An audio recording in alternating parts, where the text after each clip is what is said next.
先前台南市教育局以创意游戏理念打造的不可星球画图平台，伫各中小的学生当中已经有成效。教育局嘛公布平台当中的借册排行，借着这的册本，让学生介意画图。一个就是我们帮孩子选书，那希望可以让孩子可以阅读不偏食。然后另外一个就是可以关注新趋势。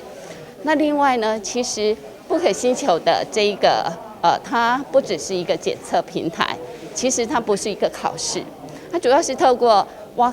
矿任务，让孩子透过一个一个的问题，然后去进行深度思考。根据分析，国小高年级的学生会偏向议题类型的册本，高中是偏好青春议题的册本。教育局嘛另外公布学生借册能量排行，当中会当发现，不管是倒一种类型的册，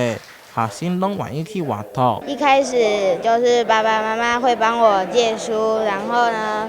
我就会开始做一些笔记。然后做完的话，就会开始等到中秋赏月的时候，就是努力的，因为中秋赏月有双倍能量，所以呢，我就会在那天的时候一直做。阅读《不可星球》里面的书，可以让我提升自己的理解力，然后跟阅读能力，然后在读书方面也不会太困扰。然后不可星球这种非常好的阅读平台，我非常的喜欢。就是本来看书就是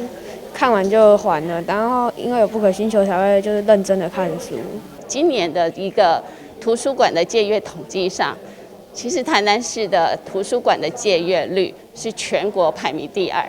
那么我们相信，在这个过程中，不可星球也扮演了一个很重要的一个角色。教育局透过不可星球，提高学生的阅读理解能力，而且不可星球的选册精彩佮多元，兼顾经典、知识佮启发，期待学生透过这的册去发现当中的趣味。台南新闻杨顺怀采访报道。